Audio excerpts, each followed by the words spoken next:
Buenos días, buenas tardes, buenas noches, buenas madrugadas. Donde quiera que usted esté, sea bienvenido a este podcast Camino a la Fertilidad, el podcast oficial de la Clínica Procrear. Yo soy el doctor Steven Rabasa, ginecólogo obstetra, especialista en reproducción humana asistida y fertilidad, y les doy la cordial bienvenida.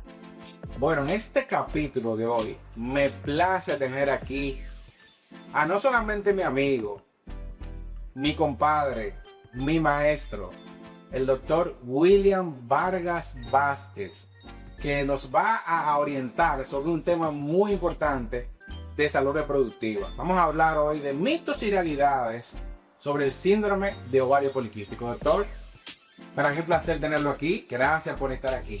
Gracias a ti por tu invitación a tu espacio. Doctor, ¿quién es el doctor William Vargas? Cuénteme un poco de usted para que la gente lo conozca así meramente. ¿Quién es William Vargas? ¿Médico? ¿Dónde hizo su formación en medicina? Cuénteme un poco. Bien, mi nombre es, como bien me presentaste, el doctor William Vargas. Yo soy ginecólogo obstetra, especialista en infertilidad y endoscopía ginecológica. Yo me formé aquí en la ciudad de Santo Domingo. Estudié medicina en el Instituto Tecnológico de Santo Domingo, INTEC.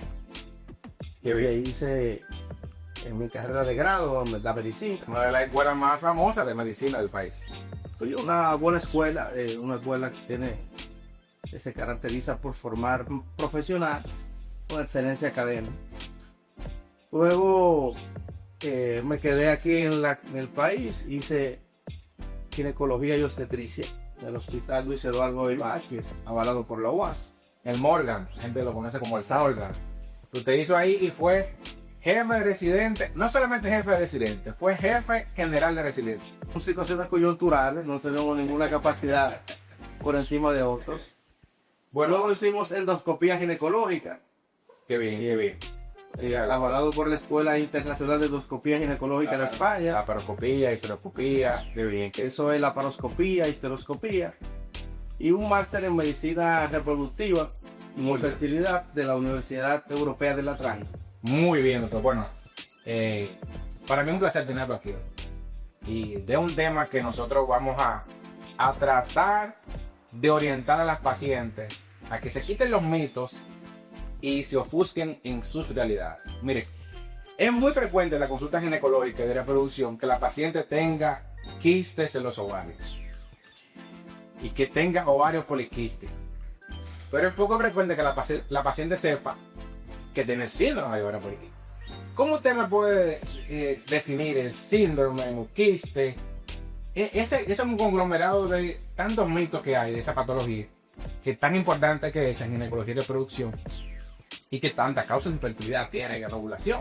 ¿Cómo usted puede aclarar un poco de ese tema, de ese capítulo y de esos mitos que hay? Bien, mira, el síndrome de ovario poliquístico, como bien menciona, es una condición, por así decir, que impacta de manera directa en la población que cursa con temas reproductivos y la incapacidad de embarazarse. Vamos a decir que de un porcentaje importante en República Dominicana, pacientes que asisten a consulta por la incapacidad de tener hijos, su incapacidad de ovular o incapacidad de menstruar, tienen esa condición. El síndrome de ovario poliquístico es un conjunto de signos y síntomas que caracterizan una enfermedad. En este caso, estamos hablando de la presencia de múltiples quistes en la periferia del ovario. Los sonografistas lo clasifican como en collar de perlas que rodea el ovario y genera una especie de círculo vicioso a nivel de la superficie del ovario, impidiendo la explosión de un óvulo que madure y se forme una ovulación. Por lo tanto, se forma un círculo vicioso, ciclo tras ciclo, en el que no se puede coagular. Ok, entonces, ¿es lo mismo que la paciente tenga quiste en los ovarios a que tenga el síndrome de ovario poliquístico? Claro que no, porque aparte de esas características sonográficas a nivel del ovario, tiene características clínicas. ¿Cómo Las fue? características clínicas principales que mayormente vemos es la incapacidad de ovular.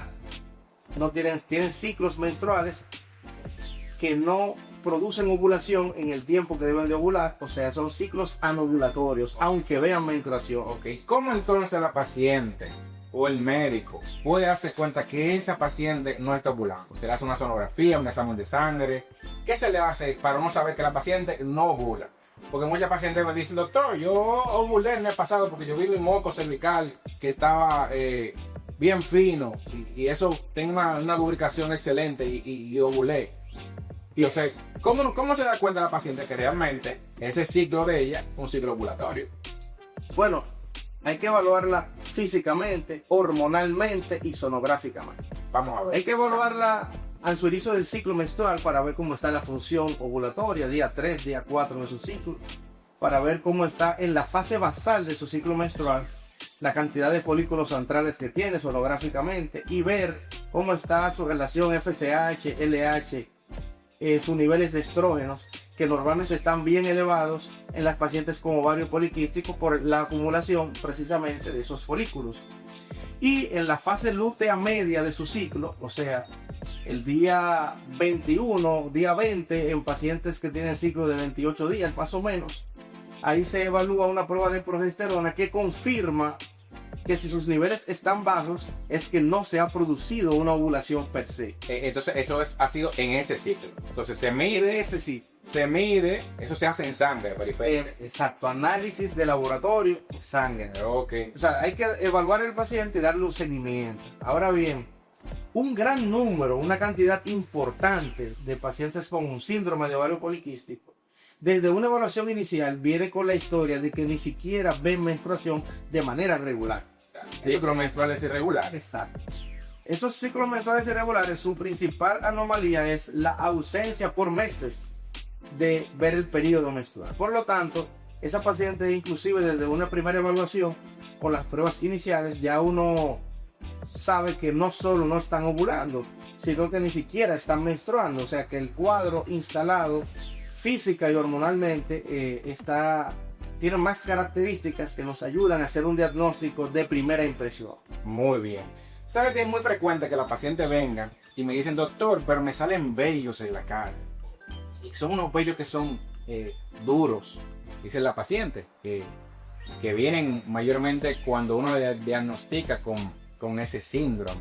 ¿A qué usted cree que se debe que le salen vellos en la cara? Pero físicamente, los pacientes con ovario poliquístico presentan un sinnúmero de características clínicas, fuera de su historia clínica, de la ausencia de la menstruación, de los cambios hormonales, tienen características físicas. Y eso es producto básicamente de dos cosas: del aumento brusco de los estrógenos y del círculo per se de la anovulación. Entonces presentan algo que se llama acantosis nígricas, que es un ennegrecimiento de las áreas del cuello y de los pliegues cutáneos. O sea, te le pone el cuello negro, que la paciente viene y me dice, doctor, me estoy poniendo crema, pero no me mejoro. Las axilas, la entrepierna, los codos, brazos, presentan ese ennegrecimiento fuera de lo común en esas áreas de la piel, áreas de pliegues cutáneos. Tienen un aumento importante de peso en la mayoría de los casos, una obesidad que podría llamarse obesidad centrípeta, o sea, una obesidad que básicamente está en el centro de su cuerpo. Presentan también el denominado hirsutismo. El hirsutismo es la salida de vello físico con características poco femeninas. Claro, yo creo que a la paciente más le afecta. Entonces, exacto, ese hirsutismo que tiene la paciente, ¿tiene que ver con alguna hormona que se eleva? ¿O eso le pasa a todas las pacientes? Eso se debe básicamente, sí, al aumento brusco de los estrógenos y el aumento brusco también de la testosterona. Que es un andrógeno, una hormona masculina. Una hormona masculina, por eso presentan una distribución del vello corporal en áreas y características masculinas. O sea, un vello grueso, un vello poco femenino, como tú bien mencionaste, en áreas de la cara, la línea media del pecho, alrededor de los pezones, línea media del abdomen, en las entrepiernas. Tanto así que durante años se ha estudiado y hay escalas que gradúan el nivel de hirsutismo a nivel corporal, como la escala de Feliman-Garaway, que es quien principalmente la clasifica para llamarlo por áreas y darle un grado de hirsutismo. Muy bien, muy bien. Entonces, ¿forma el hirsutismo parte del diagnóstico del síndrome? es parte de los síntomas que llaman más la atención para uno acercarse a hacer el diagnóstico. Hay pacientes que evidentemente desde que son niñas vienen de una familia que tiene mayor distribución de vello corporal y puede generar confusiones. Hasta niñas que tú ves que ni siquiera han visto menstruación tienen características que pudieran confundirse, pero esa distribución del vello corporal no solo es el vello y la cantidad, sino el grosor, la característica. Un pelo con distribución más vista en los hombres, pero ya se lo sienten duros, te hablan duros. Es importante saber que esas pacientes muchas veces van a nosotros solo por el tema del hirsutismo, y allí es que uno tiene que descubre las otras condiciones y tiene que darle tratamiento. Parte de la preocupación importante, pacientes que hemos dado tratamiento, que han logrado sus embarazos después de los tratamientos y que su hirsutismo continúa, es entender que el tratamiento para el síndrome no cura o no revierte ya la acción que ella tiene de esos estados hormonales que produjeron ese vello. Por lo tanto, ya ahí tendría que recurrir a métodos estéticos como la depilación al láser para reducir el grosor del vello, la cantidad y su distribución como parte del tratamiento, ya que los temas hormonales si bien pueden frenar el problema, pero ya lo que se activó continúa, y eso es parte importante de la preocupación de los pacientes. Doctor, ya usted me resolvió, mira, no tengo quiste en los ovarios, ya tengo mis hijos, me sigue saliendo. Es porque ya esas unidades folículo capilares se activaron de una forma inapropiada y ya continúan su efecto. Muy bien, entonces, resumiendo un poco el diagnóstico del síndrome de ovario poliquístico, tenemos que, según lo que usted ha dicho, tenemos que tener datos sonográficos o no de quistes en los ovarios, hiperandrogenismo o hiperandrogenemia, que una es la manifestación clínica y otra la manifestación de laboratorio, anovulación como parte del diagnóstico del síndrome de ovario poliquístico, y más las características físicas que la paciente tenga para el médico, porque es muy fácil uno haciendo esto todos los días, que llegue una paciente a su consultorio, usted va a ver una paciente que está aumentada de peso, que tiene cuello negro, que tiene vellos en la cara, y uno como que fácilmente hace el diagnóstico del síndrome, porque sabiendo que hay diferentes tipos de hiperandrogenismo y que el síndrome va a ser prácticamente exclusivo, o sea, un diagnóstico de exclusión que puede tener otras causas, por así decirlo. Entonces, ya que tenemos el diagnóstico del síndrome de ovario poliquístico, ¿cuáles van a ser? Porque hablamos de mitos y realidades al principio con el tema. Un tema, doctor, que usted maneja de manera excelente, como todos los temas que usted maneja. Te lo conozco muy bien. ¿Cuáles van a ser las líneas de tratamiento del síndrome de ovario poliquístico? Vamos a ponerla en la paciente en edad reproductiva que no esté buscando hijos. Vamos a dividirla en la que estén buscando hijos y la que no esté buscando hijos. O sea, la que va a la consulta de ginecología normal y la que va a la consulta de reproducción. Comiénceme por la que va a la consulta de ginecología normal. ¿Qué se busca con ella? Bueno, dependiendo de los síntomas que presente la paciente, es que se da el tratamiento. Dentro de las que no están buscando embarazo, hay que clasificarlas entre las que menstruan y las que no menstruan. Si la paciente tiene el síndrome de ovario poliquístico, porque tiene todas las características físicas, sonográficas, hormonales, pero ve su menstruación, esa paciente, el objetivo es manejar los síntomas físicos, tiene un ciclo menstrual regular y pudiera o no utilizarse algún método que reduzca los síntomas hormonales. Puede ser un anticonceptivo o no. Pero la paciente que tiene el mismo cuadro clínico, pero que no menstrua, esa paciente sí normalmente utilizamos algún anticonceptivo que se adecue más a su situación hormonal para regularizar sus ciclos menstruales e ir trabajando las otras áreas que está afectando. Por ejemplo, si tiene afectación de hiperinsulinemia, darle tratamiento para la resistencia a la insulina, que puede ser dado por nosotros mismos o en compañía de médicos endocrinólogos. Muy bien. Darle tratamiento nutricional a la paciente, una nutrición adecuada, unos suplementos adecuados y un cambio en el estilo de vida, normalmente mejoran muchísimo los cuadros. Por eso los centros de fertilidad, como el que usted maneja y como el que nosotros manejamos, cuentan con nutricionistas especializados en pacientes de ese tipo para mejorar esa condición. Entonces, evidentemente, el tratamiento de esa usuaria de un servicio de medicina va a ser multidisciplinario. La parte ginecológica por un lado, parte nutricional y endocrinológica si la necesita, y en algunos casos soporte de medicina estética si hay que eliminar vello facial y algunas áreas no deseadas. O sea, es un tratamiento multidisciplinario. Varios especialistas intervienen. Algo muy frecuente que las pacientes me dicen cuando vienen con síndrome de ovario poliquístico, yo la veo sobrepeso. No todas tienen sobrepeso, pero un gran porcentaje tienen sobrepeso. Es que dice que ya comen poco. Sí. Ellas comen poco, engordan rápido y que le da mucho trabajo disminuir de peso. ¿Qué tan importante es el peso o el índice de masa corporal en el manejo de la paciente? Porque ya usted está hablando que la principal línea de manejo, por lo que usted dijo, es cambio en el estilo de vida. Y su peso, pues, indudablemente debe de cambiar. En el ámbito, por ejemplo, de ginecología, que ya vamos a pasar ahora al ámbito reproductivo.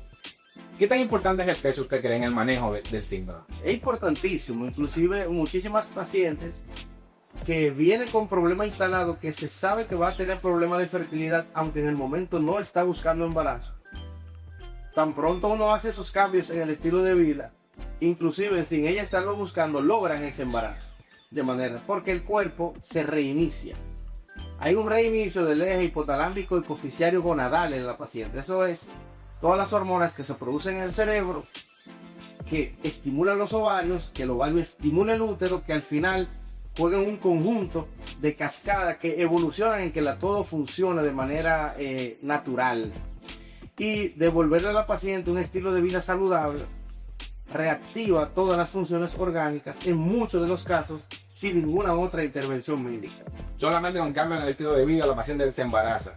En pacientes que su único problema es el síndrome. Exacto, porque estamos en una sociedad en que, aunque hay pacientes que van por una situación, cuando tú evalúas, tienen otras que estaban siendo soslayadas, ocultadas, por el y no fueron visibles por el síndrome. Que ovario poliquístico, y van a nuestra consulta: doctor, yo lo que tengo ovario poliquístico, tengo 5 años yendo al médico por eso. Y cuando tú lo evalúas, le encuentra que tienen alteraciones tubáricas, alteraciones hormonales, que la pareja tiene una situación. Entonces hay una suma de factores. Evidentemente hay que evaluar el contexto completo de cada caso y, con las mejores intenciones del mundo, resolver todas las cosas que el caso y la usuaria nos permita resolver.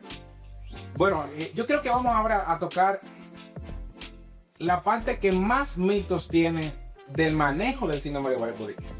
Porque es muy común que uno vea en la consulta que la paciente venga a la consulta de reproducción: doctor, yo tengo síndrome de ovario poliquístico, te enseño la sonografía, te enseño el hiperandrogenismo.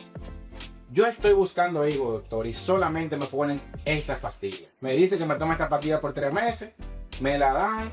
Las pacientes que tienen ciclos menstruales irregulares, se les regula el ciclo, pero la paciente me dice: doctor, pero yo estoy buscando hijos. Y me generalizan el diagnóstico y el manejo de esta manera. Entonces, en la paciente que están buscando hijos, ¿cuál es el manejo correcto del síndrome de ovario poliquístico? Bueno, el manejo correcto de cualquier paciente, no solo la que tiene el síndrome de ovario poliquístico, es darle tratamiento con seguimiento, man. Esa palabrita que parece ser insignificante es la que hace la diferencia. El seguimiento. No es lo mismo yo darle un medicamento a un paciente, use eso y nos vemos en 3 o 4 meses y se embaraza, que ver la evolución de si esos medicamentos están haciendo lo que queríamos que hicieran o no, en un seguimiento a detalle dentro de ese ciclo de esa paciente, ese ciclo menstrual, ese ciclo ovulatorio. Entonces, hacer que las cosas se hagan y supervisar que sucedan es lo que hace la diferencia, claro, entre un tratamiento u otro. No hay medicamento malo. Hay pacientes que van y me dicen a mi: doctor, tengo tantos meses usando citrato de clomifeno. Y yo digo: bueno, el citrato de clomifeno es un excelente medicamento. Claro. Se ha probado durante demasiados años en el mundo. Ahora, usado de manera inapropiada, sin seguimiento médico, tú no puedes esperar que tenga resultados mágicos. Entonces, ¿qué usted considera porque estamos hablando que en nuestro medio es muy frecuente que el manejo sea solo con anticonceptivos. Inclusive, he escuchado pacientes que me dicen, doctor, me pusieron este anticonceptivo, me curó el síndrome de ovario poliquístico. Fui a buscar IO, me curó el síndrome de ovario poliquístico, o me pusieron solamente este medicamento por 3 meses y me dijeron que con eso era suficiente, que yo soy una paciente joven, que siguiera intentando. ¿Son realmente los anticonceptivos la única línea de manejo? ¿O la manera correcta del manejo del síndrome? Bueno, no lo son, no son, ni siquiera tocan varios aspectos. Ese es uno de 5 o 6 pilares. Ahí solamente estaría trabajando lo que la sonografía dice que tiene. Si tenemos un ovario que tiene formación de muchos quistes, se le pone un anticonceptivo, el ovario entra en anovulación y esa anovulación reduce el círculo vicioso de formación de más quistes cada ciclo y con el tiempo se va agotando. Se utilizan para los pacientes que de manera particular tienen el síndrome de ovario poliquístico, ya que es el mejor inductor de ovulación para pacientes con ese cuadro en particular. O sea, ese tratamiento debe estar presente en todo paciente con ovario poliquístico. No quiere decir que otros tratamientos no resulten, pero el correcto en pacientes con niveles elevados de estrógeno confirmados en sus evaluaciones, que están en ciclos anovulatorios, es inducir ciclos menstruales para estimular la ovulación con inhibidores de la aromatasa. En este caso, el único disponible en el mercado, vía oral, es el letrozol precisamente. Muy bien. Y por ejemplo, si la paciente se le pone el medicamento para intentar que ovule, como el letrozol o el citrato de clomifeno, y no se logra, después de varios intentos, que la paciente ovule, ¿qué más se puede hacer?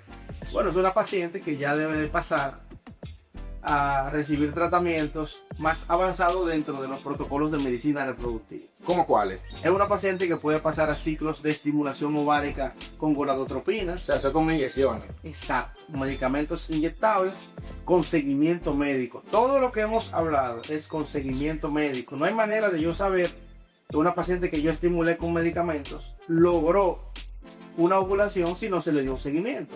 Ah, ¿por qué no se embarazó? No, la ausencia de embarazo no quiere decir que no se ovule. Una pareja sana, sin ningún problema, la tasa de fecundidad no sobrepasa 15-20% en el mejor de los casos en un ciclo. O sea que, aún estando bien los dos, ovulando, no podemos decir que porque no se embarazó, no ovuló. Para poder decir que un tratamiento no ha sido efectivo es que lo que se trató de lograr con la medicación no se lograra. No tiene que ver con el resultado final, que es el embarazo. Para nosotros y para la usuaria, su resultado final es lo más importante. Claro. Pero casi siempre hay confusión en los objetivos del tratamiento. El objetivo del tratamiento, si lo que se detectó fue anovulación, es poner a ovular a la usuaria. Ahora bien, que lo que se quiere con la ovulación es que se embarace, bueno, perfectamente.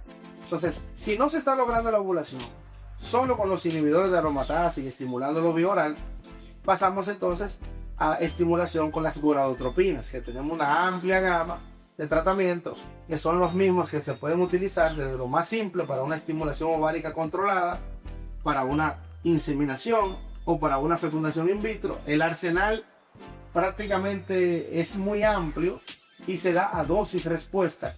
Por eso es que el seguimiento médico que dicta si la dosis fue adecuada o no para cada caso. Es importante saber que muchas pacientes con síndrome de ovario poliquístico, como bien usted menciona, uno le pone inductores de ovulación bioral, clomifeno, letrozol, y se embaraza.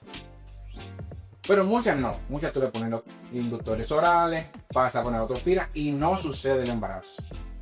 Entonces, ¿qué opciones de tratamiento tiene esa paciente que ya usted le puso inductores oral, inyectable? Entonces, no se embaraza la paciente. ¿Qué se le ofrece a la paciente? ¿Qué usted le dice? Normalmente lo que la paciente inclusive nos pide, no deja ni siquiera que uno cumpla el protocolo, es que pasemos a inseminación artificial. Es un método más simple que una fecundación in vitro, pero con una tasa de resultados significativamente mayor a la que habíamos logrado con esa usuaria con métodos más simples. O sea, no podemos decirle a una paciente que es de la solución del problema. Este es un método que sí aumenta significativamente la tasa de embarazo con relación al método que ella estaba llevando. Por eso uno tiene que agotar los procesos con la usuaria. Y la paciente, cuando tiene menos problemas, a veces es más difícil encontrar el tratamiento correcto, porque no es una causa para llevarla a un in vitro, no es una causa para llevarla a una inseminación, porque está todo bien. Entonces esa paciente es la que verdaderamente uno debe de sentarse, explicarle que vamos a entrar en unos protocolos de tratamiento con el objetivo de ponerla a ovular con seguimiento sonográfico, y dependiendo de si se estén logrando los objetivos, que se va escalando los procesos. El tema de la ansiedad de los usuarios es muy importante. Vienen ya, cuando llegan donde el especialista, ya han rodado con varios médicos, un médico de cabecera, un ginecólogo amigo de la familia, han bebido botellas, han hecho de todos. Es otro tema que vamos a dejar de capítulo. Han hecho de todo. Entonces cuando llegan con uno, vienen prácticamente agotadas, que quieren inclusive forzar que uno la pase a tratamientos más avanzados. Quizás sin necesitarlo. Sin necesitarlo. Entonces ahí viene la parte de la intervención y seguimiento psicológico. Todo paciente debe de explicarse de todos sus protocolos, revisar su expediente completo y tratar de revisar lo que han hecho con ella en otros médicos, en otros momentos, para saber qué falló y qué no falló, para no llover sobre mojado, para no hacer lo mismo. Es una locura hacer lo mismo y esperar que el resultado sea diferente. Claro. Entonces lo que uno trata es de hacer una medicina hecha a la medida de la necesidad. Es como salir a comprar una ropa o ir a un sastre que te la haga a la medida. Cuando la gente va a lo Cassandra, nadie sale a comprar una ropa a una tienda. Salen a que se la haga tal diseñador. Entonces, básicamente el médico de fertilidad es ese diseñador que te va a hacer un tratamiento a la medida de tu problema, a la medida de lo que se cuantificó con estudios que me establecen cuáles son los parámetros a seguir, y hacer un tratamiento muy personalizado que dé los resultados que se andan buscando. Bueno, señor, hemos tenido en este día un cóctel con este tema de mitos y realidades del síndrome de ovario poliquístico. Ustedes pueden verlo amplio, como muy bien el doctor William Vargas Bastes ha explicado todo desde el diagnóstico hasta el máximo. Doctor, ¿dónde pueden encontrarlo ustedes? Las pacientes, las usuarias que estén viendo este podcast, que estén escuchando, guiando, manejando y quieran ir a su clínica para que usted la trate. No solamente de reproducción, de obstetricia, ginecología, si necesitan una inseminación, una fertilización in vitro y quieren encontrarlo. ¿Cómo lo encuentran? Bueno, nuestra consulta médica privada está ubicada en el Centro Español de Fertilidad y Ginecología Avanzada. Es un centro que se dedica solo a medicina reproductiva y a temas ginecológicos importantes. ¿Y dónde está ubicado? Bueno, estamos ubicados en la Alma Rosa Primera, en la San Vicente de Paúl, casi esquina de las Américas. Una ubicación central frente al Parque de la San Vicente. Es un centro con orientación principal a la medicina reproductiva, pero tenemos todas las demás, por así decir, especialidades que complementan el servicio, tanto como sonografía, psicología perinatal, nutrición y los demás detalles que componen cualquier equipo de medicina reproductiva. Y si necesitan un teléfono para llamarlo, ¿qué teléfono se le puede ubicar para hacer su cita a los pacientes? Bueno, pueden buscarlo en las redes, Centro Español de Fertilidad y Ginecología Avanzada, o pueden escribir al teléfono 809-756-1346 pidiendo información sobre nosotros, y las secretarias con gusto van a atender su cita. Nosotros no trabajamos todos los días de la semana, no trabajamos por cita. Tenemos unos días específicos que atendemos en orden de llegada, lo que hace fácil que cualquier persona, el día que disponga de los días que elaboramos, acuda. Entonces estamos para servirle siempre. Bueno, doctores, primeramente darles las gracias por habernos acompañado en este capítulo. Usted sabe que la orientación principal de este podcast es llevar un mensaje esperanzador a aquellas parejas que están en ese camino de buscar un bebé, de tener un bebé sano en casa y no lo han logrado. ¿Qué usted le diría a esas parejas que están buscando hijos, que quizás no tienen mucha esperanza y que necesitan ayuda? ¿Cuál será su mensaje? Mira, la frase principal que nosotros utilizamos en todo resultado que logramos es que esto es un regalo de Dios. Solo Dios es el único que puede dar la vida. Nosotros ayudamos a encontrar algunos problemas y con la ciencia que Dios ha permitido que se desarrolle, tratamos de lograr. Si Dios te prometió a tus hijos, solo es que el tiempo de Dios se ejecute. El tiempo de Dios es perfecto. Busque ayuda con un médico especialista en medicina reproductiva que tenga los andamiajes, que tenga el deseo o que simplemente se dedique al ejercicio de la medicina reproductiva prácticamente como una especie de sacerdocio, para que entonces Dios manifieste su voluntad a través de sus manos, a través de su tratamiento. Muchas gracias, doctor. Bueno, amigos, les damos las gracias por habernos acompañado en este capítulo más de su podcast Camino a la Fertilidad. Ya tuvimos al doctor William Vargas Vázquez hoy con nosotros. Le instamos, señores, a que usted le dé me gusta a este video, active la campanita de notificaciones y comparta para que estos contenidos edificantes con profesionales de primera lleguen a todo el mundo. Yo soy el doctor Steven Rabasa, especialista en fertilidad. Gracias por acompañarnos.